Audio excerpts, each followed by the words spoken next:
Yang tersisa di hari kiamat, kata Nabi, yurfa'ul ilmu itu diangkat, yasbutul jahlu, yang tersisa adalah kebodohan. Apa maksudnya? Orang yang tersisa, orang-orang yang bodoh yang tersisa itu adalah mereka yang membuat hilangnya hidayah. Kenapa kita katakan hilang hidayah? Mereka bisa dibodoh-bodohi, saking bodohnya mereka dibodoh-bodoh. Siapa yang membodohi mereka? Orang yang pura-pura pintar tadi. Sekarang saya tanya, sudah ada belum orang yang pura-pura pintar? Sudah ada atau belum? Mereka yang didorong oleh hawa nafsu mereka untuk mengatakan sesuatu yang mereka tidak ketahui. Maka kata Imam Al-Ghazali, salah satu di antara 4 tipe manusia adalah mereka yang tidak sadar akan kebodohan mereka. Mereka bodoh tapi tak sadar akan kebodohan dia. Itu tipe manusia yang paling merugi. Kata siapa? Imam Al-Ghazali. Imam Al-Ghazali.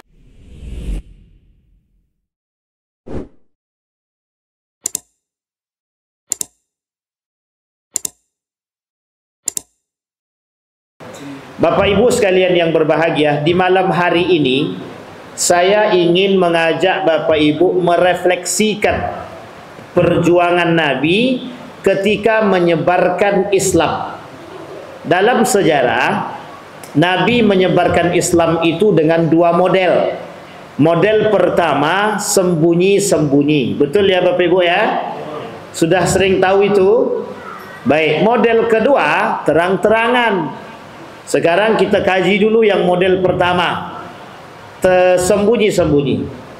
Kenapa Nabi Muhammad sallallahu alaihi wasallam menyebarkan Islam itu sembunyi-sembunyi? Ada yang tahu Bapak Ibu alasannya?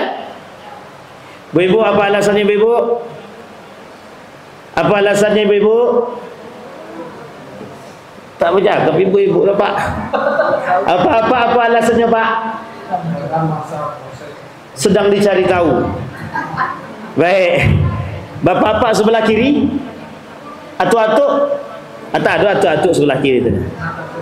Mengapa Nabi menyebarkan Islam dengan sembunyi? Karena Nabi sadar ini agama oleh masyarakat Quraisy ketika itu ini adalah hal yang baru yang tidak dikenal oleh mereka sebelumnya. Sehingga Nabi harus menyampaikan face to face, one by one, satu-satu.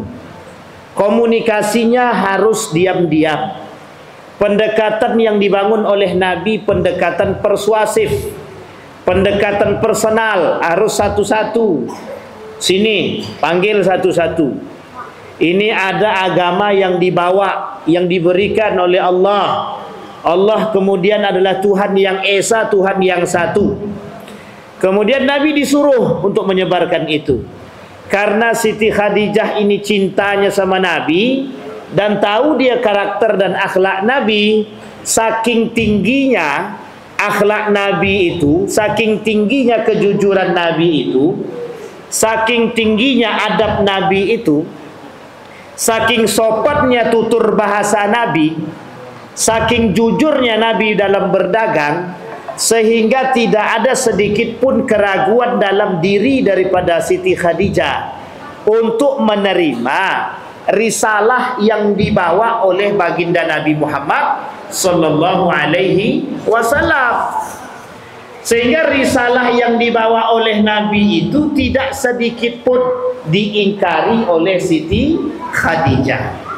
Maka Bapak Ibu sekalian yang berbahagia, orang yang pertama sekali memeluk Islam dari kalangan perempuan adalah istri baginda Nabi Muhammad sallallahu alaihi wasallam. Sekarang Bapak Ibu sekalian yang berbahagia, saya tanya dulu ibu-ibu, sebelum ibu-ibu menikah dengan suami ibu yang sekarang,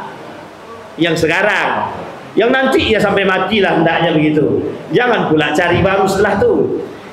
Kira-kira ibu yakin tak dengan kejujuran suami ibu? Jujur. Ibu yakin tak dengan kejujuran suami ibu itu? Adik, aku ingin memperjuangkan cinta kita berdua. Setelah menikah, minta ampun, nampak asli Ustaz. Begitu kan Bu? Nabi Muhammad bukan membawa Islam pertama sekali. Nabi Muhammad membangun perdamaian, membangun kesatuan itu bukan dengan agama dulu. tapi dengan adab, dengan akhlak dulu. Sehingga ketika Hajar Aswad itu ingin diangkat, ingin dipasang di Ka'bah itu, Nabi membangun satu konsesi perdamaian yang bagus lah pokoknya. Cara Nabi, metode Nabi. Diambil kain oleh Nabi, dibentang kain tadi. Yang lain kan sedang berantem tuh. Sudah berantem. Pokoknya kabilah yang berhak menaruh Hajar Aswad aku. Yang satu lagi aku, yang satu lagi aku. Bacokaknya berempat dulu. Setelah bacokaknya berempat itu dipanggil, kita panggil Muhammad. Dia orang baik, orang adil, orang jujur. Saking akhlaknya dia baik tadi, dihormati orang. Sekarang saya tanya ibu-ibu, kalau ada laki-laki baik akhlaknya, bagus adabnya, tutur bahasanya sopan, kira-kira aja nih, kira-kira mau tak ibu angkat jadi menantu? Akan Pak, cepat kan? Sekalipun tak berduit, oh tidak, aduh ibu, ayo, memang jujur ibu. Coba bayangkan itu kesepakatan umum Bapak Ibu. Sekarang kita tanya bapak-bapak, apa-apa yang ada di kiri dan di kanan dan yang di belakang nih, kalau ada anak muda akhlak dia baik, sopan santun dia, tutur bahasanya lembut, kemudian jujur dia, pandai komunikasi dia, kira-kira mau enggak kita jadikan itu sebagai menantu? Yang paling koncang Pak Ketua. Ada anak betina Pak? Ada anak perempuan? Astagfirullah wa atubu ilaih.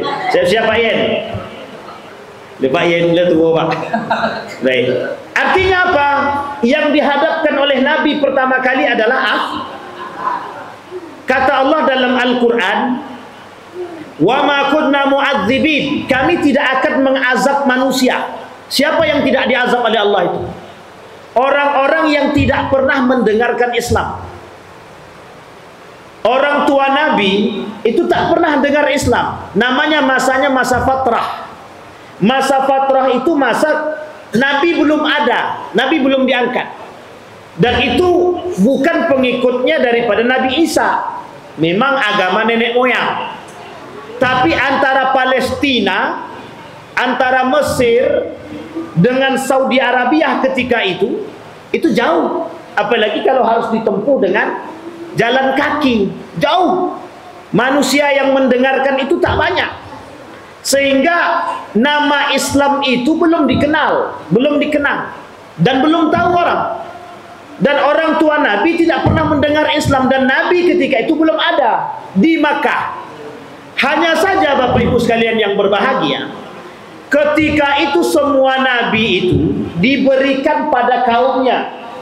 Nabi Isa ke atas, sampai Nabi Ibrahim alaihissalam, sampai Nabi Adam, itu mereka diberikan untuk kaum mereka masing-masing. Bukan untuk rahmatan lil alamin, bukan untuk semua umat manusia, bukan. Untuk Nabi, untuk kaum dia. Nabi Isa sampai Nabi Ibrahim untuk Bani Israel, untuk Bani Israel. Tapi Nabi Muhammad tidak. Nabi Muhammad itu untuk semua umat manusia, dimanapun mereka tinggal, mau di Korea ke, mau di Perancis ke, mau di Irlandia ke, Finlandia ke, di mana aja, Nabi Muhammad itu Nabi untuk semua umat manusia. Semua umat manusia, ingat, bukan semua umat Muslim, bukan semua umat Muslim, tapi semua umat manusia. Makanya Michael Hart menuliskan dalam buku dia 1001 manusia yang paling berpengaruh di dunia. Nomor 1 siapa? Baginda Nabi Muhammad sallallahu alaihi wasallam. Hussein dalam kitab dia 1001 manusia yang paling berpengaruh di dalam agama Islam. Siapa nomor 1? Nabi Muhammad sallallahu alaihi wasallam. Sampai di sini bisa dimengerti Bapak Ibu. Artinya apa? Yang dikemukakan oleh Nabi ketika itu adalah akhlak dia, adab dia, sopan santun dia. Karena fitrah kita sebagai manusia itu berakhlak. Fitrah kita Pak sebagai manusia itu berakhlak. Jadi kalau ada manusia yang tak berakhlak, bagaimana Pak Ustaz? Berarti sedang keluar dari fitrah dia, sedang keluar daripada Fitrah dia. Kenapa kita katakan sedang keluar? Karena perintah kita diciptakan oleh Allah ini untuk berakhlak.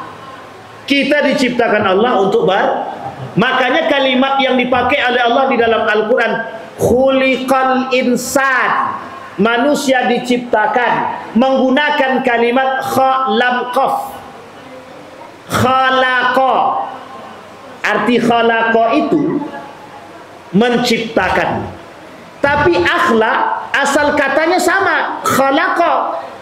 Artinya apa? Allah pengen manusia yang diciptakan oleh Allah itu senada dengan fitrah dia. Apa fitrah dia? Berakhlak.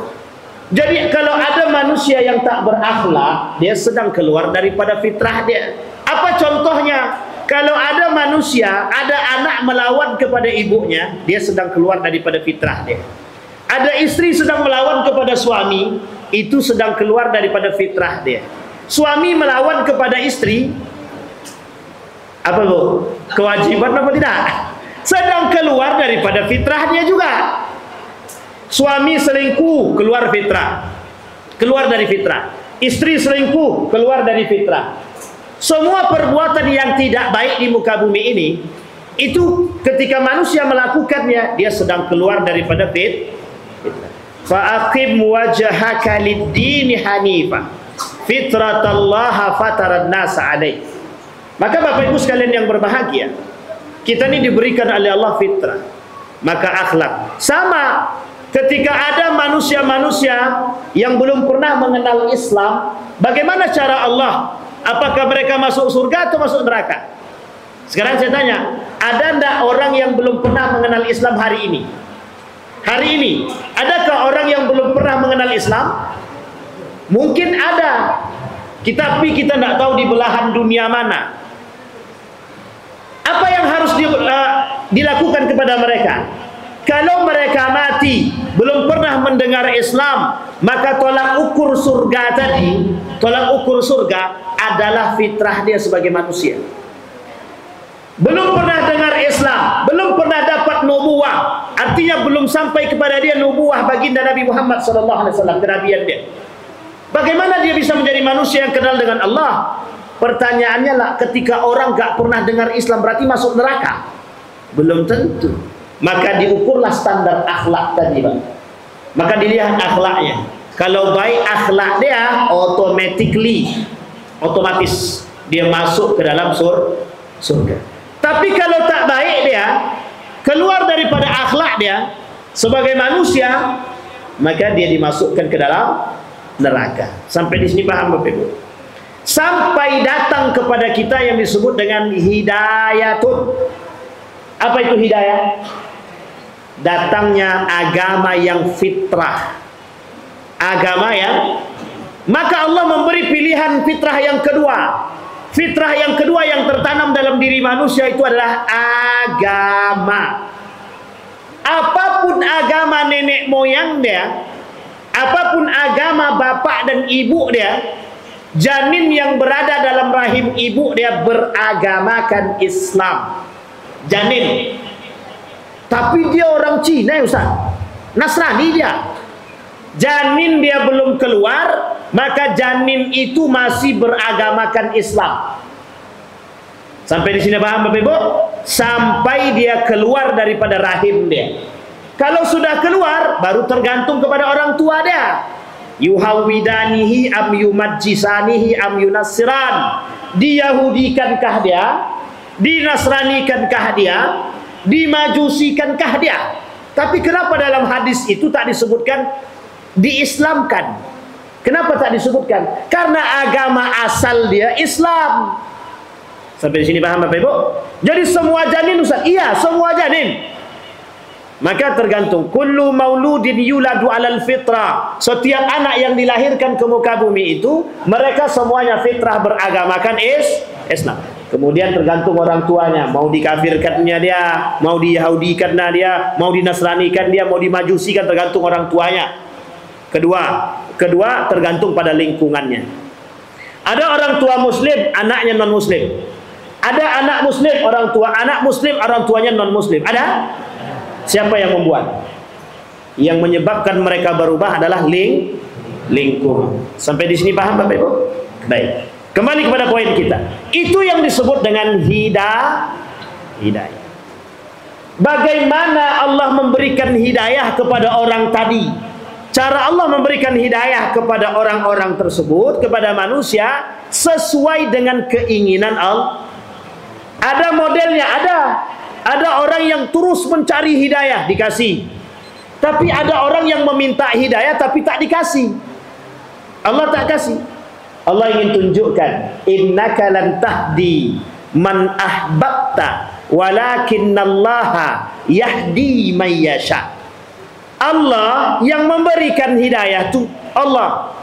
Dikejar sampai bagaimanapun, kalau Allah tak kasih, tak dikejar pun, kalau Allah nak kasih ya dapat hidayah. Kita ambil contoh.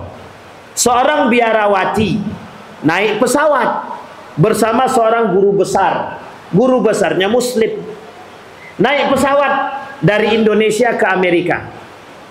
Di dalam pesawat, karena biarawati ini berkerudung, di dalam pesawat terjadi diskusi yang baik antara profesor tadi, guru besar tadi, dengan biarawati tadi. Dalam pikiran profesor tadi, ini adalah muslimah sejati. Dia ternyata hafal Quran 30 juz. Hafal Quran 30 juz. Hafal dia Riyadus Shalihin. Saya yakin kita tak hafal. Ada yang hafal di ruangan ini Riyadus Shalihin. Jangankan Riyadus Shalihin, riwayat yang lain pun kita tak tahu. Coba bayangkan Bapak Ibu. Artinya apa Bapak Ibu sekalian yang berbahagia? Dia hafal Sahih Muslim. Dia hafal Sahih Bukhari. Dia hafal sejarah Islam, Tarikh Ibnu Hisham. Artinya Bapak Ibu, betapa bangganya profesor tadi. Dia katakan, kami punya masa depan yang cerah. Artinya apa? Seorang wanita yang hafal Al-Quran. Ketika mereka landing sampai ke Amerika, turun Pak, hendak mengambil bagasi, keluar dari ininya Pak, keluar dari apanya itu, tanda, begini, tahu maksud saya Bapak Ibu? Tanda salib. Keluar dari jilbab dia tanda salib. Menangis profesor dari guru besar tadi. Apa yang ditangiskan oleh guru besar tadi? Ternyata orang yang diajak dia diskusi, yang mengerti Islam dengan secara mendalam, yang hafal Al-Quran, hafal hadis, kafir. Apa kata perempuan tadi? Kalau kita berjodoh bertemu kembali, saya akan jelaskan. Dilalah, ternyata mereka nginap satu hotel, tapi beda kamar. Jangan curiga, jangan curiga. Beda hotel. Satu hotel tapi beda kamar. Ketemu kembali Pak di lobi. Diceritakan oleh perempuan tadi. Apa kata perempuan tadi? Kalimat yang paling menusuk dalam jiwa kita satu saja. Innaka lan tahdi man ahbabta walakinallaha yahdi man yasha. Bingung profesor tadi. Dijawabnya dengan ayat Al-Quran karena dia hafal Quran. Artinya apa? Hidayah itu dikejar. Kalau Allah kata tidak, tidak. Tapi ada orang yang tidak mengejar hidayah, cuman melihat ternyata ada akhlak muslim itu baik, masuk Islam dia. Ada. Seorang profesor dari Inggris, hanya melihat seorang pemuda yang biasa-biasa saja, tapi punya perhatian dengan orang yang tak mampu, dan orang tak mampu tersebut non-muslim. Apa kata profesor tadi kepada anak tadi? Aku saja yang profesor tak mau memberikan dia makan. Apa kata profesor tadi kepada anak tadi? Aku yang profesor, yang gajiku banyak, aku tak mau kasih dia makan. Apa kata pemuda tadi? Kami di dalam agama kami diajarkan untuk tidak membedakan setiap manusia. Apa kata profesor tadi? Hari ini aku bersyahadat. Itu orang tak ngejar hidayah, tapi dia dapat hidayah. Tapi ada orang yang ngejar hidayah tapi dia tak dapat. Maka Bapak Ibu sekalian yang berbahagia, kita yang berada dalam ruangan hari ini itu sedang berada dalam hidayah yang agung. Kita berislam ini adalah hidayah yang agung. Tapi ingat Bapak Ibu, hidayah itu bisa hilang dari diri kita. Bisa hilang dari diri kita. Kapan hilangnya hidayah tersebut dalam diri kita? 10 tahapan atau 10 poin yang bisa menghilangkan hidayah dari diri seseorang. Yang pertama, apa hidayah yang pertama? Apa poin pertama yang bisa menghilangkan hidayah dalam diri seseorang? Seorang muslim. Bapak ibu masuk Islam pakai syahadat apa tidak? Pertanyaan saya, Bapak ibu, kapan Bapak ibu bersyahadat? No, mesti bingung kan? Belum pernah ngitung hari. Ibu-ibu yang di belakang, yang di depan saya berarti itu. Kapan ibu-ibu bersyahadat? Kapan bu? Sebelum sholat aja. Sesudah sholat bersyahadat juga. Bapak kapan bersyahadat? Kapan pak bersyahadat? Apa? Oh, waktu sunat kata tuh deh. Bapak ibu sekalian yang berbahagia, itulah kita umat muslim. Padahal jawabannya adalah kita belum pernah murtad. Kapan anda bersyahadat? Kita belum pernah murtad.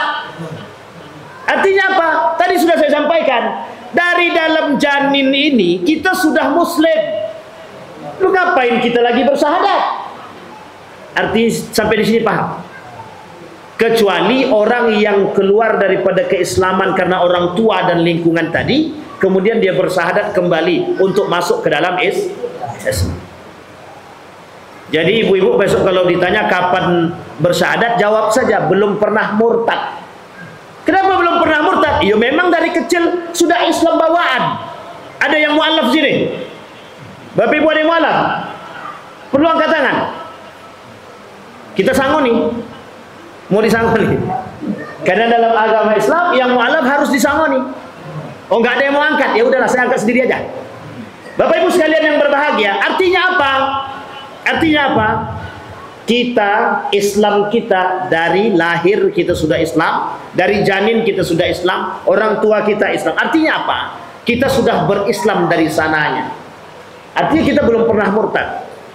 Pertanyaannya adalah, ketika kita keluar dan kita beragama Islam, kita berada pada satu kesyukuran yang besar. Artinya kita berada dalam hidayah yang besar. Tapi Bapak Ibu sekalian yang berbahagia, coba bayangkan ada orang yang tidak beragamakan Islam. Dalam pandangan ajaran agama kita, mereka adalah orang-orang yang merugi. Dalam pandangan agama kita, mereka orang-orang yang merugi. Kenapa yang dikatakan merugi? Laqad kafara alladhina qalu innallaha thalithun thalatha. Telah kafir mereka, kata Allah, yang mereka itu mengatakan Tuhan ada banyak. Yang bilang Tuhan banyak, yang bilang Tuhan itu bukan Allah, Allah kategorikan mereka kafir. Apa bagi mereka? Innallaha jami'al munafiqina wal kafirina fi jahannama jami'an. Orang-orang kafir Allah masukkan ke dalam neraka jahanam. Beruntung tak Bapak Ibu? Maka kata Nabi dalam hadisnya, man qala la ilaha illallah dakhalal jannah. Orang yang bilang la ilaha illallah masuk surga. Kalau dia tidak mati dalam, mic-nya tak terima. Kalau tak mati dalam keadaan tidak mati dalam keadaan kafir, tapi kalau mati dia dalam keadaan kafir, dia keluar daripada Islam, murtad dia masuk ke dalam neraka jahanam. Sampai di sini paham Bapak Ibu? Artinya apa? Kita berada pada posisi yang cukup aman. Tetapi Bapak Ibu sekalian yang berbahagia, jangan bahagia dulu. Ada 10 poin yang bisa membatalkan atau menghilangkan hidayah dari diri kita. Poin yang pertama yang bisa menghilangkan hidayah dari diri kita adalah yang pertama. Apa itu Bapak Ibu? Kebodohan, lemahnya ilmu. Apa artinya Bapak Ibu? Lemahnya ilmu.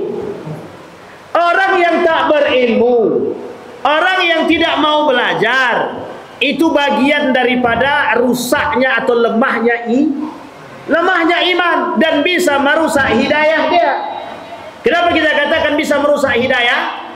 Karena kata Nabi dalam riwayat yang lain, orang-orang kelak di hari kiamat itu, orang-orang yang lemah hidayahnya, yang hilang hidayahnya, mereka itu adalah orang-orang yang diangkat ilmunya oleh Allah. Jadi kelak di hari kiamat, orang pintar itu tak ada. Yang ada cuma dua, orang bodoh dan orang yang pura-pura pintar. Cuma ada dua. Siapa mereka? Akankah kita masuk dalam golongan mereka? Tengoklah baik-baik diri masing-masing. Artinya apa? Yang tersisa di hari kiamat, kata Nabi, yurfa'ul ilm, ilmu itu diangkat, yasbutul jahlu, yang tersisa adalah kebodohan. Apa maksudnya? Orang yang tersisa, orang-orang yang bodoh yang tersisa itu adalah mereka yang membuat hilangnya hidayah. Kenapa kita katakan hilang hidayah? Mereka bisa dibodoh-bodohi. Saking bodohnya mereka dibodoh-bodoh. Siapa yang membodohi mereka? Orang yang pura-pura pintar tadi. Berat atau tak berat? Sekarang saya tanya, sudah ada belum orang yang pura-pura pintar? Sudah ada atau belum? Ngaku juga. Siapa mereka yang pura-pura pintar tadi? Mereka yang didorong oleh hawa nafsu mereka untuk mengatakan sesuatu yang mereka tidak ketahui. Maka kata Imam Al-Ghazali, salah satu di antara 4 tipe manusia adalah mereka yang sadar, mereka yang tidak sadar akan kebodohan mereka. Mereka bodoh tapi tak sadar akan kebodohan dia. Itu tipe manusia yang paling merugi. Kata siapa? Imam Al-Ghazali. Imam Al-Ghazali. Sampai di sini paham Bapak Ibu? Yang pertama tadi apa? Hilangnya hidayah. Allah kata dalam Al-Quran, hal yastawil ladina ya'lamuna wal ladina la ya'lamun. Samakah orang yang beribadah dengan ilmu tanpa ilmu? Sama ada orang yang beribadah dengan ilmu atau tanpa ilmu? Laki-laki salatnya wajib di masjid, wajib, ilmunya begitu. Tapi wajibnya itu gimana Ustaz? Berarti kalau kami tak salat di masjid, dosa kami. Sebagian ulama mengatakan dosa laki-laki salat di rumah. Tapi sebagian ulama yang lain mengatakan tidak dosa. Sampai di sini paham? Kata ulama yang lain mengatakan sunnatul muakkadah, sunnah yang ditekankan bagi laki-laki untuk bisa sholat di masjid. Tapi kata ulama yang lain mengatakan, ulama Indonesia, yang sholat di rumah, apa namanya? Banci gitu. Laki-laki soleha. Berarti sama pula. Berarti kalau ada yang sholat di rumah laki-laki, berarti laki-laki sholat. Jangan tersinggung apa-apa. Jangan tersinggung. Tak ada niat nyinggung. Itu yang ngomong apa itu tadi? Laki-laki soleh. Bapak Ibu sekalian yang berbahagia, tidak sama orang yang beribadah dengan ilmu tanpa ilmu, tidak sama. Karena memang mohon maaf, orang yang beribadah tanpa ilmu, nilai ibadah dia sia-sia, tak ada guna. Tak ada guna. Dia sholat tapi tanpa ilmu sia-sia. Berarti apa hukum kami mempelajari ilmu tadi? Wajib. Maka hukum mempelajari ilmu agama, termasuk ilmu sholat, ilmu puasa, ilmu zakat, hukumnya wajib. Kami mau sedekah Pak Ustaz, dah tahu belum ilmu sedekah? Kami mau umrah Pak Ustaz, dah tahu belum ilmu umrah, ilmu haji, ilmu zakat, ilmu sholat, ilmu puasa, ilmu nyembelih? Wajib tahu. Karena hukum mempelajari ilmu agama wajib. Tapi kan itu bukan bidang aku Pak Ustaz. Terserah, mau bukan bidang dia, tetap hukum mempelajari agama, ilmu agama, hukum dia wajib. Mau teknik kah dia, mau ekonomi kah dia, mau kedokteran kah dia, mau apapun itu dia, wajib mempelajari ilmu. Sepakat Bapak Ibu? Yang tak sepakat berarti ya salah. Wajib sepakat. Sepakat tak sepakat, wajib sepakat. Maka Bapak Ibu sekalian yang kalau sudah sepakat, sepakat awak insyaAllah. Sesuai itu insyaAllah. Yang kedua Bapak Ibu, orang yang tidak mau mengamalkan ilmunya. Orang yang berilmu tapi tak mau mengamalkan ilmunya, menyebabkan hilangnya hidayah dalam diri dia. Al-ilmu bila amalin kasyajari bila thamarin. Ilmu itu ibarat buah, ibarat pohon. Kalau ilmu tidak diamalkan seperti pohon tak berbuah. Jadi tak ada guna Masih mending lah pohon, masih bisa untuk menyejukkan kalau dipasang di samping kamar awak. Coba bayangkan. Tapi kalau tak berilmu, mohon maaf Bapak Ibu, mohon maaf, berilmu dia tidak diamalkan, dia tak ada guna. Tak ada guna. Tahu dia, mohon maaf. Dalam agama Islam, orang yang mengerti tapi tak menjalankan fasik. Apa namanya Bapak Ibu? Hukum solat wajib apa sunnah? Kan lah salah kan? Hukum solat wajib atau sunnah? Salah Bu. Yang solat wajib hukumnya wajib, solat sunnah tak mungkin wajib. Solat sunnah hukumnya sunnah. Cepat-cepat pula mengatakan wajib. Kan belum tahu solatnya sunnah apa solat wajib. Hukum sedekah wajib apa sunnah? Salah lagi. Ada dua, ada sunnah, ada wajib. Sedekah wajib namanya zakat, sedekah sunnah yang biasa Bapak Ibu lakukan. Sampai di sini paham Bapak Ibu? Perlu apa tidak ilmu tadi? Kalau sempat tak tahu ilmu Bapak Ibu, mohon maaf terkhusus ibu-ibu, tak tahu dia pakai kerudung, mana muka mana kepala tak tahu. Jadi yang dipakai dia terbuka di belakang, yang di sini tertutup. Kira-kira nampak tak jalan? Ibaratnya begitu Bapak Ibu. Seorang perempuan menggunakan kerudung tapi dia tak tahu cara pakai. Yang dipakai dia ditaruh di depan, ditutup dia mata dia, yang belakang terbuka. Ketika jalan nabrak dinding. Kira-kira betul apa salah? Itulah ibarat orang yang tidak mengamalkan ilmu. Artinya Bapak Ibu, orang yang berilmu harus diamalkan, wajib. Nah, sekarang kita masuk pada konteksnya Bapak Ibu. Baginda Nabi Muhammad SAW itu mengajak kita untuk merefleksikan semua yang disampaikan oleh baginda Nabi dalam kehidupan. Pandangan hidup Islami, dalam bahasa gaulnya disebut dengan Islamic worldview. Agak gaul sedikit, biar nampak Inggris-Inggrisnya, biar agak keren. Islamic worldview artinya apa? Cara pandang Islami. Itu dikembalikan kepada tatanan kehidupan Islami yang bersandarkan kepada nilai-nilai agama. Kemana sandarannya? Nilai agama. Kemana sandarannya? Sunnah Nabi. Makan dengan tangan kiri apa tangan kanan? Tangan kanan apa tangan kiri? Yang bisa tangan kanan, tangan kanan. Kalau tak bisa tangan kanan, pakai sendok. Jangan makan tangan kiri Bu. Kami bisa cuma tangan kiri Ustaz. Gimana caranya gitu? Pakai tapi sendoknya pakai tangan, ya tak masalah lah. Yang penting pakai tangan pakai sendok lah. Kalau tak bisa tangan kanan, maksudnya apa? Ya kalau mohon maaf tangan kanannya mungkin tak ada dan lain sebagainya, sakit atau apa dan lain sebagainya, maka gunakan yang bisa dipakai. Oke Bapak Ibu? Artinya apa Bapak Ibu sekalian yang berbahagia? Nabi mengatakan, kata Nabi dalam riwayatnya begini, kelak kata Nabi, Islam itu akan muncul dari golongan-golongan umat Islam itu, kata Nabi, mereka yang tidak suka dengan nilai-nilai keislaman, mereka yang tak suka dengan nilai-nilai sunnah, mereka yang ingkar dengan sunnah Nabi. Penyebab ingkar mereka dengan sunnah Nabi bukan karena mereka pintar, bukan karena mereka bodoh, tapi mereka mengerti tapi mereka tidak mengamalkan. Di dalam agama Islam ada dua. Orang yang mengerti tapi tidak mengamalkan itu ada dua. Satu, dia orang fasik. Yang kedua, dia orang munafik. Bapak Ibu pengen yang mana di antara dua ini? Jangan pilih dua-duanya. Pilih yang tidak ada dalam itu Bapak Ibu. Artinya apa? Jadi manusia yang benar, beriman yang benar, bukan fasik, bukan munafik. Kalau ada perintah salat, ya kita jalankan salat. Kalau ada perintah zakat, kita jalankan zakat. Kalau ada perintah menuntut ilmu, ya kita menuntut ilmu. Kalau ada perintah memakmurkan masjid, ya kita harus memakmurkan masjid.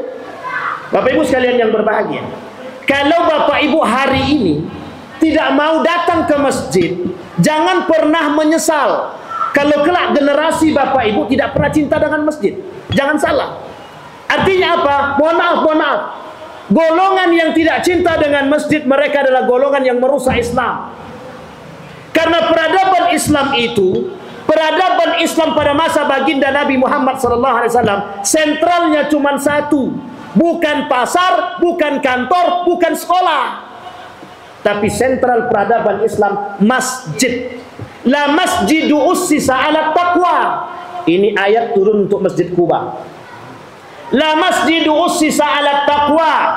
Ini sampai keluar enggak Pak Ketua? Itu yang kita harapkan. Biar dengar pula kan. La masjidu ussisa 'ala taqwa min awwali yaumin ahaqqu an taquma fihi. Fihi rijalun yuhibbu ayyatatahhar wallahu yuhibbul mutahhirin. Ayat ini penting untuk dipahami. Yang pertama, masjid yang bisa membangun ketakwaan manusia, satu. Yang kedua, cuman masjid yang bisa mensucikan hati manusia, atau yang membuat manusia suci, atau yang memberikan fasilitas kepada manusia agar hati dia bersih. Apa contohnya? Perempuan yang tidak bersih, mohon maaf, perempuan yang tidak bersih boleh masuk masjid? Tak boleh. Artinya apa?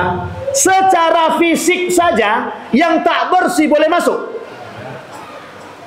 Tak boleh, Makanya Bapak Ibu sekalian yang berbahagia, masuk masjid itu harus hati yang bersih, bukan hanya fisik saja, tapi harus hati yang. Berarti kalau hati kami tak bersih, kami tak usah masuk masjid. Salah. Kalau hati tak bersih, makanya masuk masjid, biar bersih hati itu.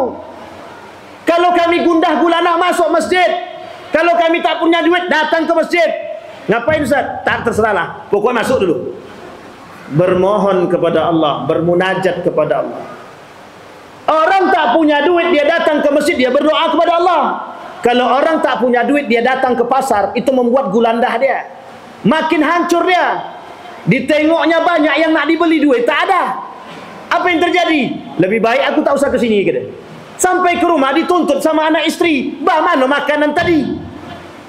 Ujung-ujungnya cari tali, ujung-ujungnya bunuh diri. Kenapa? Iman. Kenapa? Lemahnya ilmu. Kenapa? Ilmu yang tak diamalkan. Fasik atau munafik. Kategorinya dua. Kalau tidak fasik, munafik. Maka kita umat muslim Bapak Ibu, hari ini kita sedang berada pada posisi yang tidak baik-baik saja. Kalau anak-anak kita tidak kita arahkan ke masjid, mohon maaf, jangan pernah menyesal kerak. Karena mereka kelak tidak akan cinta kepada masjid. Yang sudah kita ajak ke masjid aja belum tentu cinta masjid, apalagi yang tak pernah datang ke masjid. Maka Bapak Ibu sekalian yang berbahagia, jangan pernah bosan mengajak tetangga untuk datang ke masjid. Hari ini saya kasih contoh, jamaah tabligh. Jangan pernah dicaci dan dimaki. Kalau kita tak mampu seperti mereka, jangan caci dan jangan maki. Mereka yang berani ketok pintu untuk ngajak orang ke dalam, sampai preman pun diajak. Coba kalau kita punya perhatian seperti itu. Setiap orang dalam ruangan ini ngajak satu orang. Kalau dalam ruangan ini 20, kalau ngajak satu orang ke masjid jadi berapa? 40. Kalau 40 ngajak lagi jadi berapa? 80. Kalau 80 ngajak lagi jadi berapa? Masjid ini dibesarkan. Ujung-ujungnya kalau tak cukup lagi. Sampai di sini paham Bapak Ibu? Tapi kalau Bapak Ibu tidak punya peran, tidak mau ambil pusing, tidak pengen ngajak, tidak pengen punya peran, tidak mau ngajak tetangga, maka ibu termasuk, Bapak Ibu termasuk golongan orang yang cuek terhadap sesama muslim. Dan kita termasuk orang yang cuek terhadap agama. Kita cuek terhadap agama. Maka tak salah kalau Nabi mengatakan kelak di akhir zaman ada orang muslim cuek dengan muslim. Kenapa kata Nabi? Karena mereka memikir diri mereka masing-masing. Aku, you. Hari ini orang begitu. Urusanmu urus urusanmu. Urusan aku urus urusan aku. Betul apa salah? Betul apa salah, Bu? Kalau bapak-bapak sepakat betul, kata ibu-ibu, betul apa tidak? Belum tentu juga, Ustaz. Iya juga sih.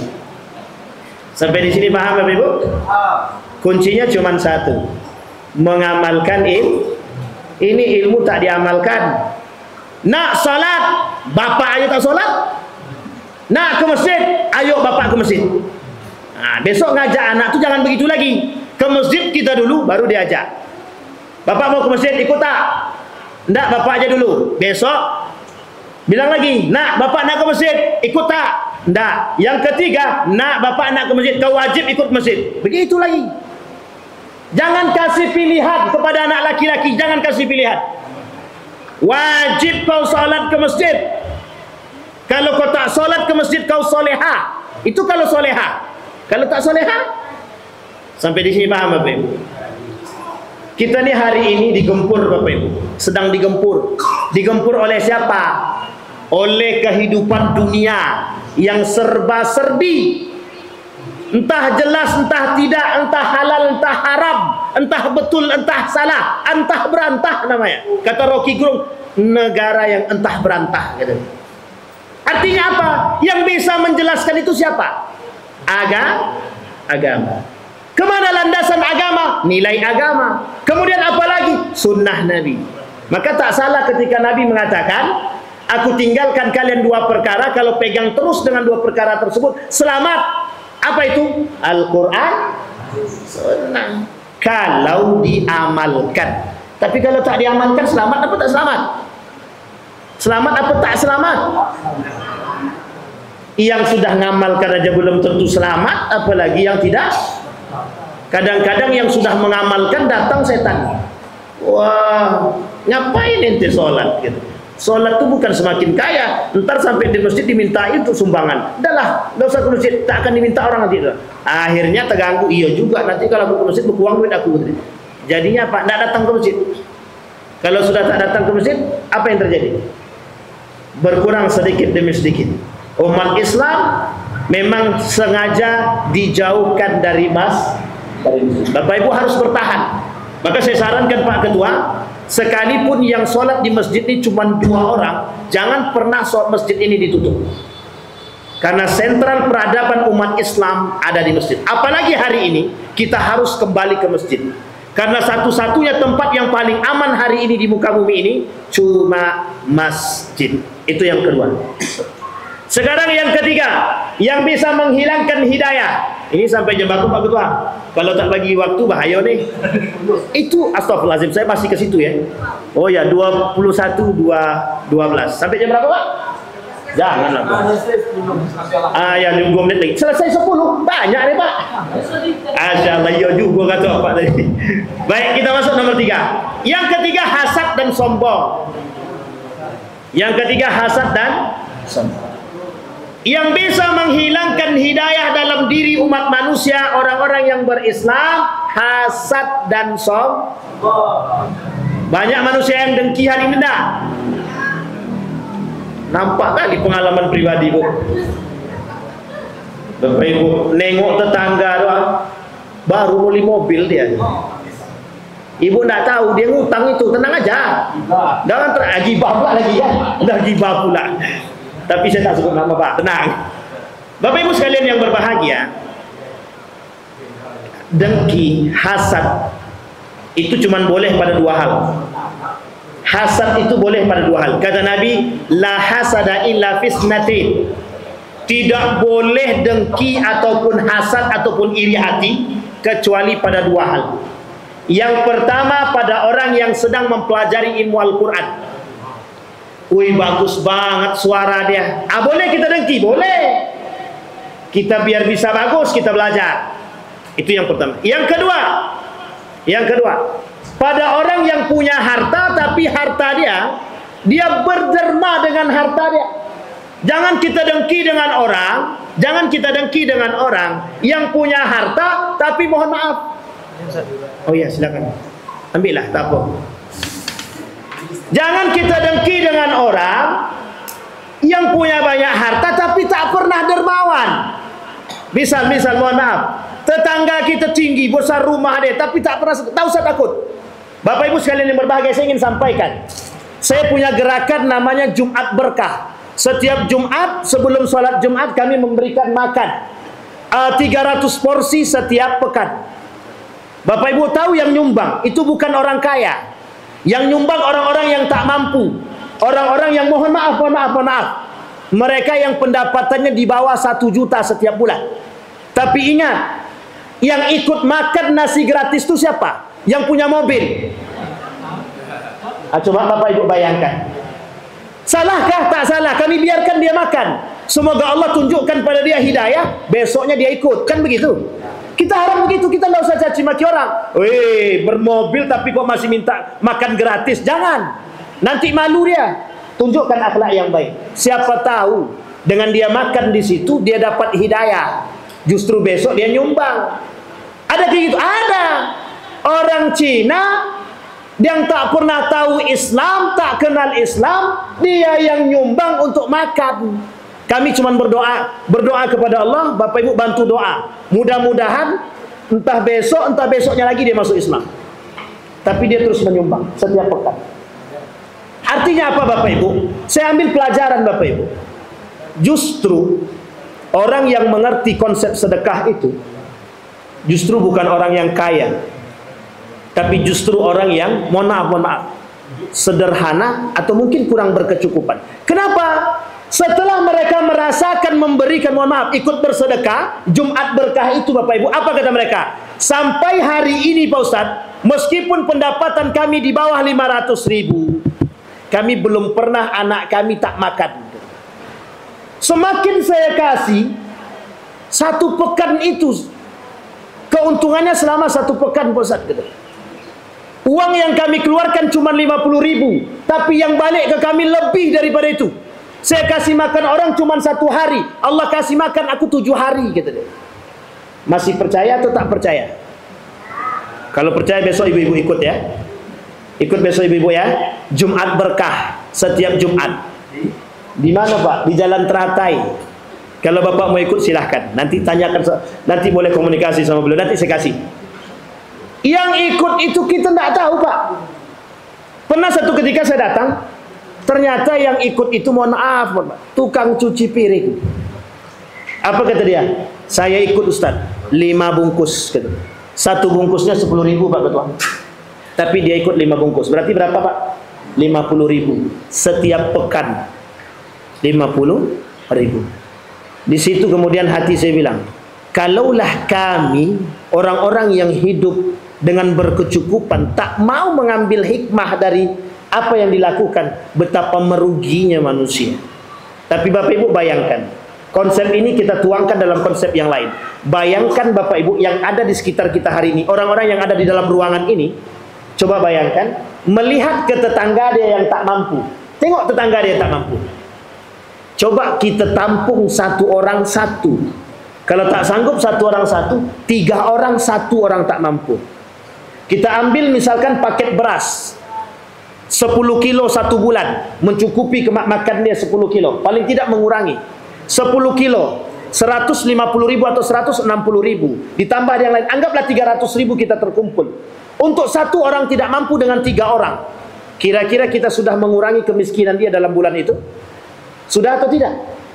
Paling tidak dia sudah makan. 300.000 bisa dapat apa? Telur, minyak goreng, beras, dan lain sebagainya. Bahkan susu bisa dapat. Kenapa kau Ustaz tahu? Ya itu yang kami lakukan setiap bulan Bapak Ibu. Saya punya kelompok Bapak Ibu. Kecil. Cuma 2 orang. Cuma 2 orang. Setiap bulan kami harus memberikan belas paling tidak, mohon maaf, ini tahaddus bin nikmah. Nauzubillah min zalik. Kami kasih, kita cuma mengeluarkan sekitar 6 juta untuk kehidupan orang lain setiap bulan. Setiap bulan. Artinya apa Bapak Ibu? Ternyata bukan itu yang ingin saya angkat. Betapa nikmatnya ketika kita melihat orang yang tak mampu itu tersenyum ketika makan dari apa yang kita kasih. Ya Rabb, saya bilang, menetes air mata bahagia Bapak Ibu yang belum pernah saya rasakan. Satu ketika datang seorang nenek-nenek punya cucu 7. Nenek-nenek punya cucu 7. Dia datang ke rumah kawan saya. Apa dia kata? Semenjak tidak ada program sosial dari masjid dekat rumah saya Ustaz, kata dia, kami tak punya makan lagi. Kami sudah 3 hari tak makan. Saya cuma minta 1 centang nasi. 1 ini Pak, beras. 1 gelas ini, gelas kecil, beras. Untuk saya makan. Paling tidak cucu-cucu saya makan. Ibu sedih apa tidak dengar itu? Kalau tidak sedih kita melihat itu, mohon maaf, kita bukan manusia. Siapa yang tak terbesit begitu Pak? Siapa yang tak terdetik hati dia begitu?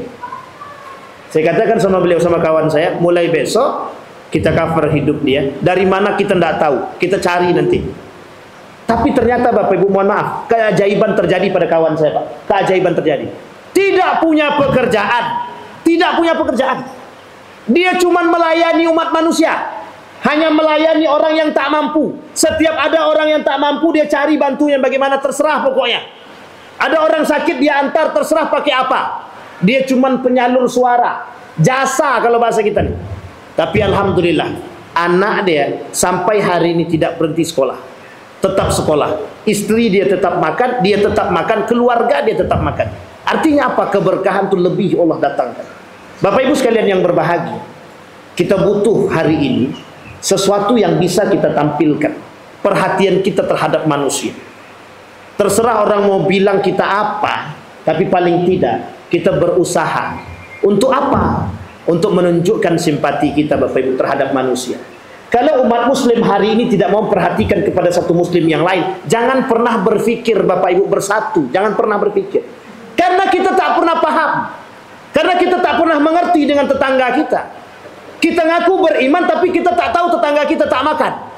Man kana yu'minu billahi wal yaumil akhir falyukrim jarahu. Orang yang ngaku beriman, kata Allah, tengok bagaimana cara dia memuliakan tamu dia, bagaimana cara dia memuliakan tetangga dia. Falyukrim daifahu, dalam riwayat yang lain falyukrim jarahu. Ada dua. Bagaimana cara mereka memuliakan tetangga mereka, bagaimana cara mereka memuliakan ngaku beriman tapi mohon maaf tetangga sakit tak terjenguk.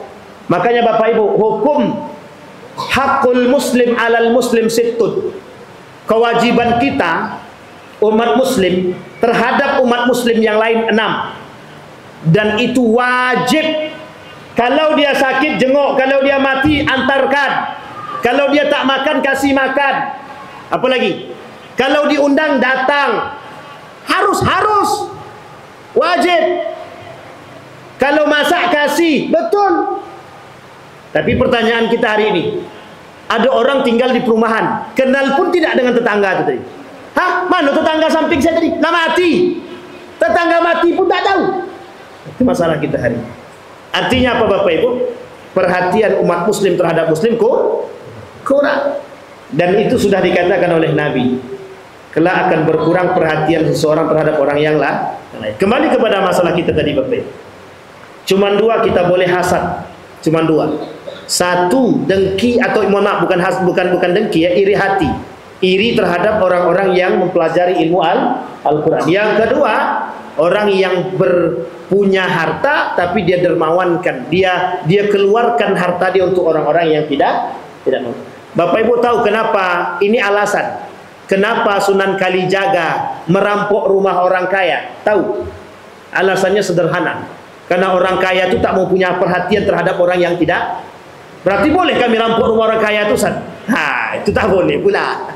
Kalau sekarang tak boleh. Undang-undangnya jelas. Kalau zaman dulu mungkin silahkan, tak salah. Kalau sekarang tak boleh. Baik, itu yang ketiga. Yang keempat, sikit lagi insyaallah.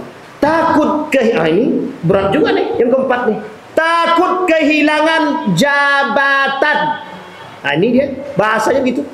Yang bisa menghilangkan hidayah. Yang keempat, takut kehilangan. Oh, fenomena apa tidak ini? Bapak Ibu, ini fenomena apa tidak? Sekarang banyak orang yang takut hilang jabatan atau memang takut tidak punya jabatan. Dua-duanya. Ada orang yang ngambil jabatan dia, dicari dukun, tolong kau santet si anu tu ya. Dia dah merebut paksa jabatan aku gitu. Padahal bukan merebut paksa.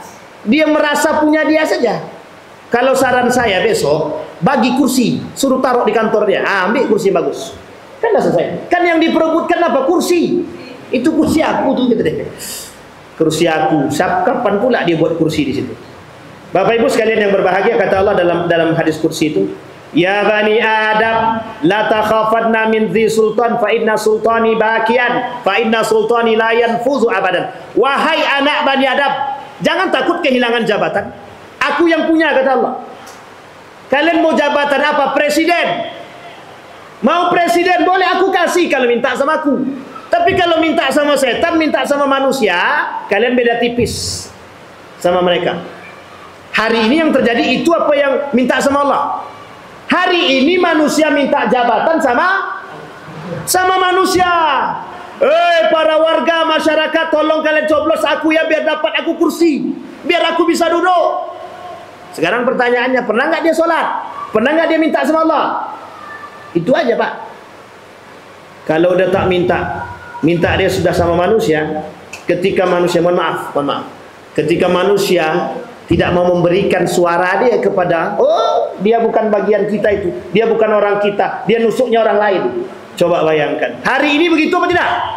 Kita tak tusuk mereka, mereka bilang kita bukan bagian daripada mereka, padahal kita sama-sama muslim, satu rumah. Bisa tak tegur sapa karena pilihan. Itu yang jadi Tuhan siapa? Allah apa pilihan tadi? Itu namanya mentuhankan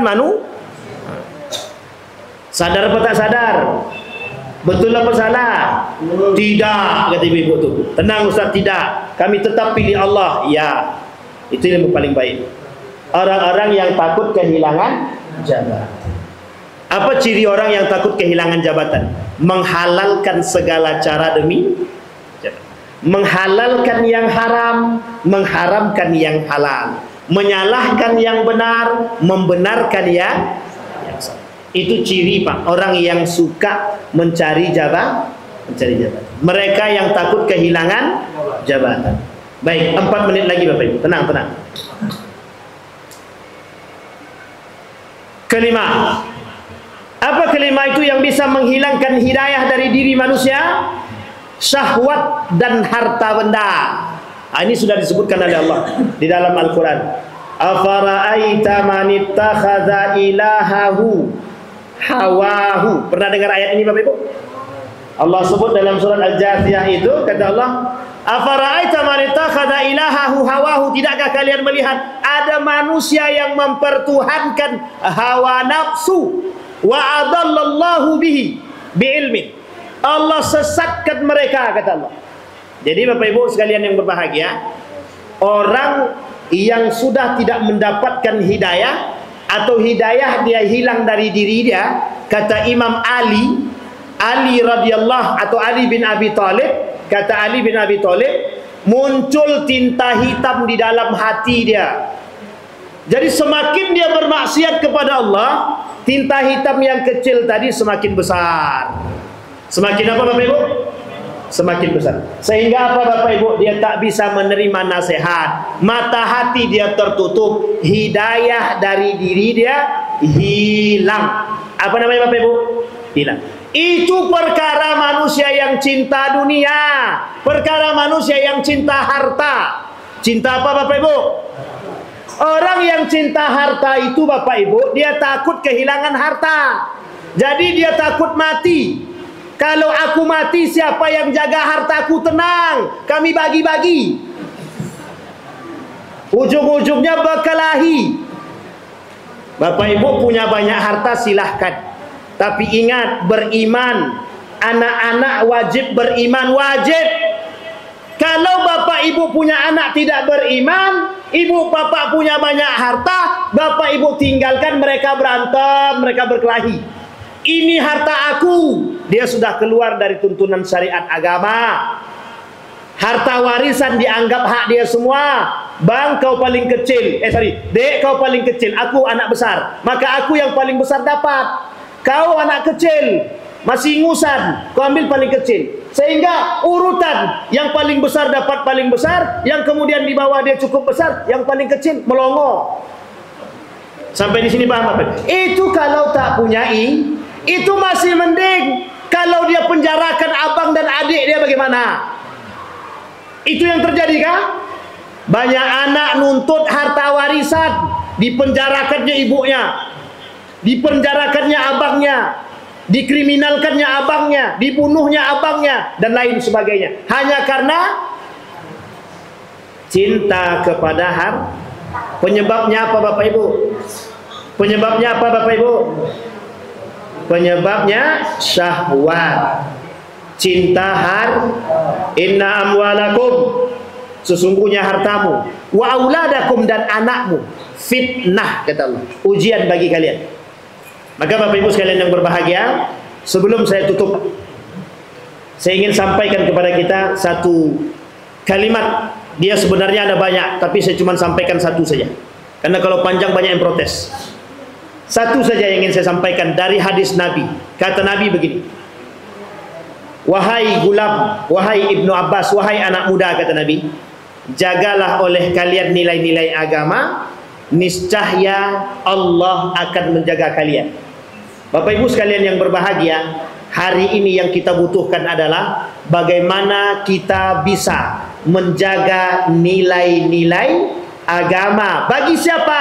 Bagi kita dan keluarga kita. Qu anfusakum wa ahlikum nara. Jaga keluargamu dan anak-anakmu, istrimu, orang tuamu dari api neraka. Jangan pernah harap mereka masuk ke sana. Jangan pernah harap mereka, jangan pernah bermimpi. Kalau bisa jangan pernah terbesit dalam hatimu untuk memasukkan orang tuamu, anak-anakmu, istrimu ke dalam neraka. Caranya bagaimana? Istiqamahkan dalam ibadah. Siap Bapak Ibu? Maulid Nabi tujuannya itu. Kalau Maulid Nabi tujuannya cuma mengingat tanggal Nabi, itu tidak Maulid Nabi. Cari tanggalan di rumah, lingkari tanggal 13 atau hari apa terserah, hari Senin itu tanggal lahir Nabi, selesai. Tapi kalau Maulid Nabi yang kita rayakan setiap tahun ini seharusnya bisa menimbulkan atau menambah nilai tingkat keimanan kita, cinta kita kepada Nabi. Kalau kita ngaku cinta sama Nabi, satu saja yang harus kita lakukan, melakukan apapun yang diperintahkan oleh baginda Nabi dan Allahnya. Siap Bapak Ibu? Siap Bapak Ibu? Jadi ibu-ibu besok tak boleh lagi keluar dari rumah tanpa kerudung. Begitu juga bapak-bapak, tak boleh lagi keluar rumah pakai celana pendek karena auratnya di situ. Nah, sekarang pandai-pandai ya. Siap Bapak Ibu? Siap keluar pakai celana panjang bapak-bapak? Pokoknya kami main polisi siap. Pakai celana pendek Ustaz. Itu dia masalahnya. Bapak Ibu sekalian yang berbahagia, mudah-mudahan apa yang kita sampaikan 5 poin. Dia 10 tapi kita ambil 5 saja, tak apa-apa. InsyaAllah. Nanti kalau 10 tak balik awak ku mandi dah. Mudah-mudahan ada manfaatnya, mudah-mudahan bisa menambah keimanan kita, mudah-mudahan semakin kita cinta kepada Nabi.